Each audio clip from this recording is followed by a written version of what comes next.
Okay, this is describing the relationship between price and marginal revenue for a firm with market power. Remember, in perfect competition, the firms could sell all they wanted to at market price, and it didn't, however much they sold, didn't affect the price at all. So every unit they sold, it just raised their revenue by whatever the market price was. So price and marginal revenue were the same thing, which kind of made sense. But for firms with market power, firms facing a downward sloping demand curve for their product, that's not true anymore. Now, if you sell another unit, yeah, you're going to sell it for whatever price you sell it for, but you also have to take into account this downward slopingness of the demand curve. If you increase your output, it's going to lower the price you can charge for everything. And that's not something perfectly competitive firms had to take into account. And so now the amount by which your revenue goes up when you sell another unit, your marginal revenue, is not going to be the same thing as your price. Yeah, you're going to get the price for selling another unit, but you also have to take into account the fact that by increasing Q, you're dropping the price on all of the units. And so, as we talked about in class, the marginal revenue is the price you sell the marginal unit for minus what you lose because, and I'm just saying this in equation form, this is always negative because price and quantity demanded are always inversely related.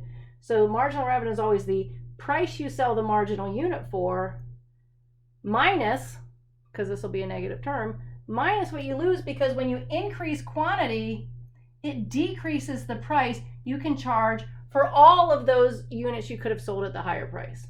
So you have to think about that. Should I sell the marginal unit? How is my revenue going to change when I sell the marginal unit?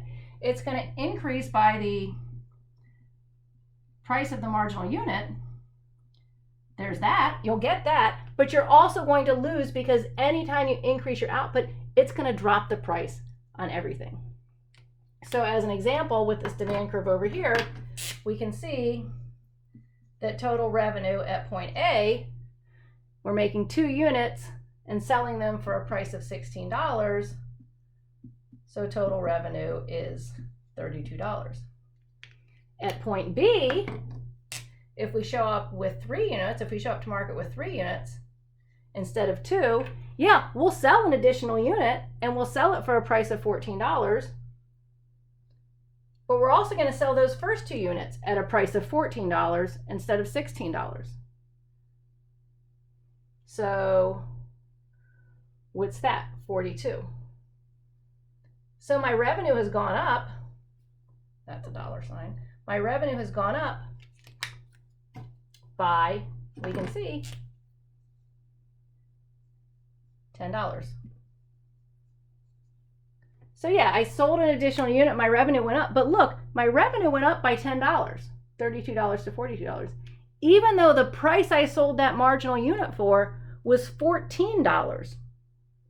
If I showed up at market with 2 units, I'd sell 2 units. If I showed up to market with 3 units, I sell that third unit for a price of $14. So that makes my revenue higher than if I didn't sell that third unit. But at the same time, I'm now selling those first 2 units at a price of $14 too, because showing up at market with 3 units instead of 2 means I charge $14 for all of them so $14 for 3 instead of $16 for 4. So with point A, I'm getting $16 for 2. I'm getting $16 for 2. I'm getting all of that. If I want to sell 3 units, yes, I'm selling 3 units, but I'm getting $14 for everything. So this, call that, I don't know if I want to label them as A's and B's because I already have A's and B's. But this area here is in total revenue no matter what. But when I'm selling that additional unit, my revenue goes up by $14 because I'm selling that additional unit for a price of $14, but my revenue goes down because those 2 units that I could have sold for $16, there are 2 units on which the price fell by $2. So my revenue was this red rectangle, now it's the purple rectangle. So I picked up $14 for selling that additional unit, But I lost $4 because those first 2 units, I'm now selling for $14 instead of $16. And so my marginal revenue is 10. My marginal revenue is always going to be something less than the price I'm selling because I have that downward sloping demand curve. Because I have market power, my marginal revenue is always going to be the price of the marginal unit. That's what that says there in case you can't read it. The price you sell the marginal unit for minus loss from decreasing P on all units. So your marginal revenue, the increase in your revenue from selling another unit is always going to be the price you sell that unit for minus the fact that by increasing your output, you drove down price on all the units.